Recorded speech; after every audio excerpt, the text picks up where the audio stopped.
ओम नमः शिवाय। जिस प्रकार इस ब्रह्मांड का ना कोई अंत है और ना ही कोई शुरुआत, उसी प्रकार शिव अनादि है। संपूर्ण ब्रह्मांड के शिव के अंदर समाया हुआ है।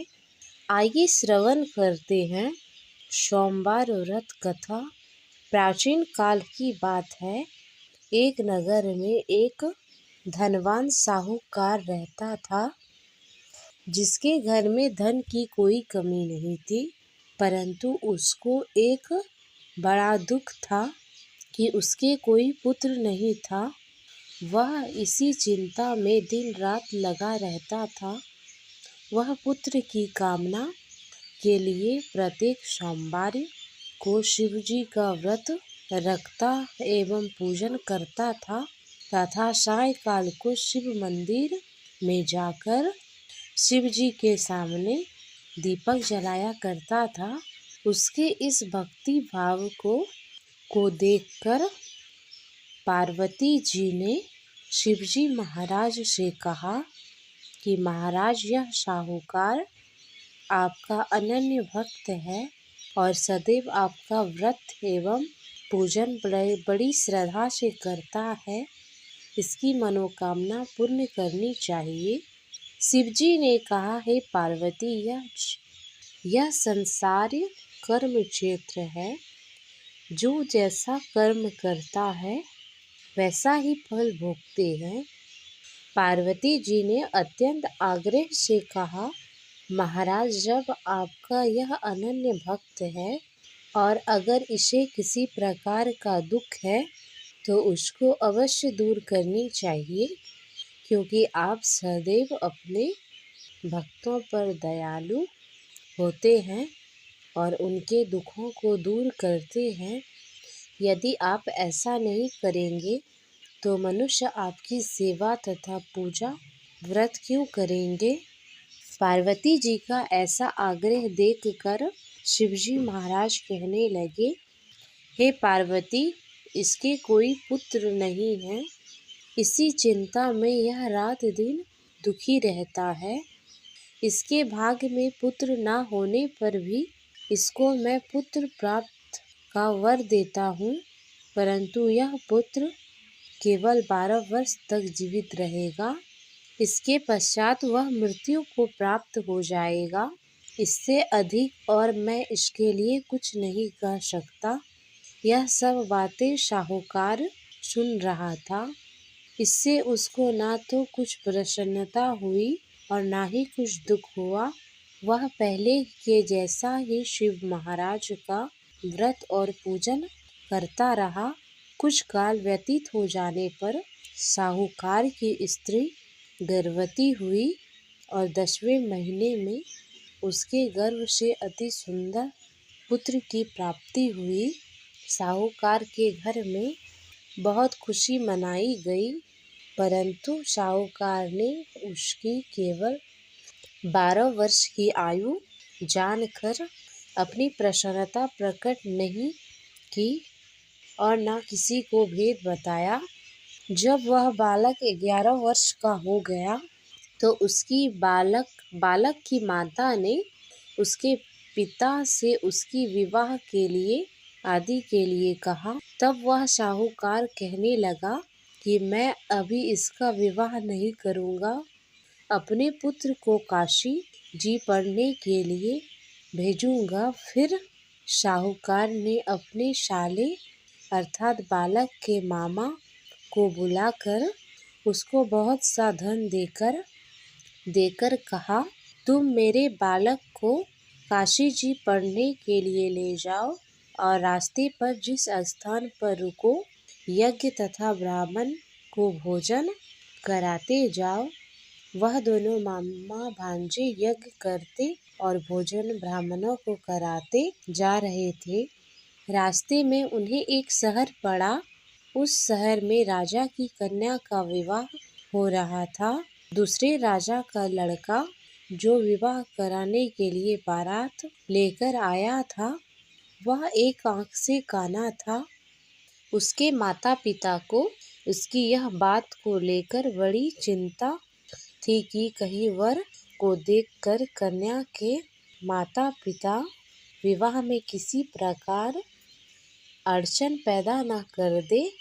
इस कारण जब उसने अति सुंदर सेठ के लड़के को देखा तो मन में विचार किया, क्यों न दरवाजे के समय इस लड़के से वर का काम करा लिया जाए।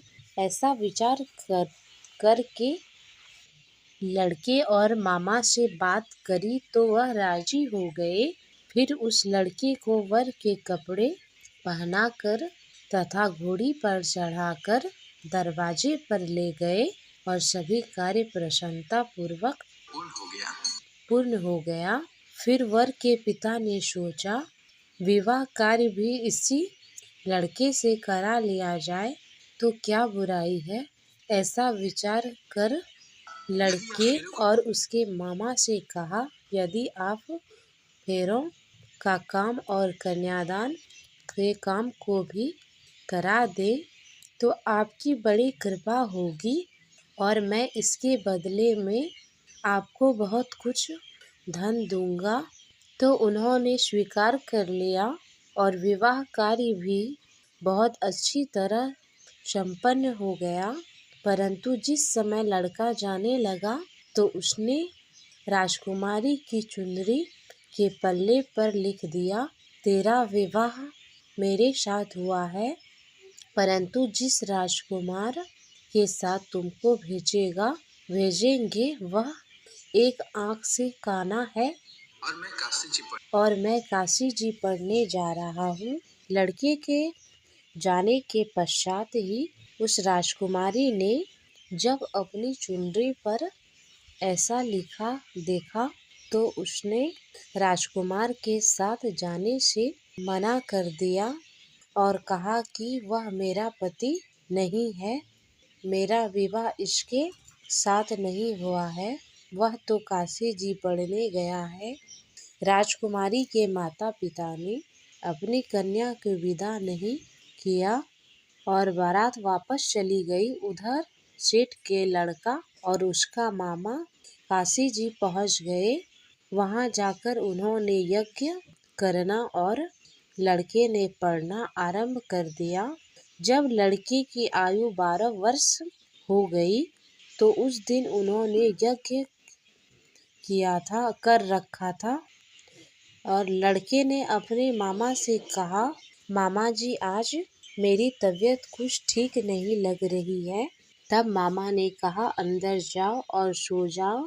लड़का अंदर जाकर सो गया और थोड़ी देर में उसके प्राण निकल गए। जब उसके मामा ने आकर देखा कि वह मुर्दा पड़ा है तो उसको बड़ा दुख हुआ और उसने सोचा, यदि मैं अगर रोना पीटना मचा दूंगा तो यज्ञ का कार्य अधूरा रह जाएगा। अतः उसने जल्दी से यज्ञ का कार्य समाप्त कर लिया। ब्राह्मणों के जाने के बाद रोना पीटना आरंभ कर दिया। संयोगवश उसी समय शिव और पार्वती जी उधर से जा रहे थे। जब उन्होंने जोर जोर से रोने की आवाज सुनी तब पार्वती जी कहने लगी, महाराज कोई दुखिया रो रहा है, उसके कष्ट को दूर कीजिए। जब शिव पार्वती ने पास जाकर देखा तो वहाँ एक लड़का मुर्दा पड़ा था। पार्वती जी कहने लगी, महाराज यह तो उसी सेठ का लड़का है जो आपके वरदान से हुआ था। हे महाराज, इस बालक को और आयु दीजिए, नहीं तो इसके माता पिता तड़प तड़प के मर जाएंगे।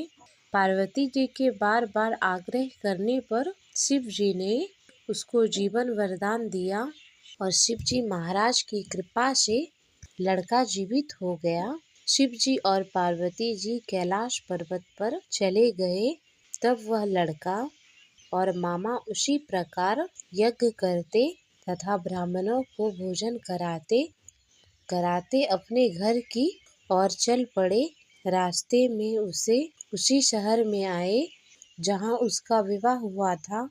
वहाँ पर आकर उन्होंने यज्ञ आरंभ कर दिया तो उस लड़के के ससुर ने उसको पहचान लिया और अपने महल में ले गया। ले जाकर उसकी बड़ी खातिर की, साथ ही बहुत सारे धन दासियों सहित आदर पूर्वक लड़की को और जमाई को विदा किया। जब वह अपने शहर के निकट आए तो मामा ने कहा कि मैं तुम्हारे पहले घर जाकर खबर कर आता हूँ। जब उस लड़के के मामा घर पहुँचा तो लड़के के माता पिता घर की छत पर बैठे थे और यह प्रण कर रखा था, यदि हमारा पुत्र सकुशल वापस आया तो हम राजी खुशी वापस नीचे आ जाएंगे, नहीं तो छत से गिरकर अपनी प्राण खो देंगे। इतने में ही उस लड़के के मामा ने आकर यह समाचार दिया कि आपका पुत्र आ गया है, तो उनको विश्वास नहीं हुआ। तब उसके मामा ने शपथ पूर्वक कहा, आपका पुत्र आपकी पुत्रवधू के साथ बहुत सारा धन लेकर आए हैं। तो सेठ ने आनंद के साथ उसका स्वागत किया और बड़ी प्रसन्नता के साथ रहने लगे। इसी प्रकार जो भी कोई भी सोमवार का व्रत धारण करता है अथवा इस कथा को सुनता है, पढ़ता या सुनता है, उसकी समस्त मनोकामनाएं पूर्ण होती है। धन्यवाद।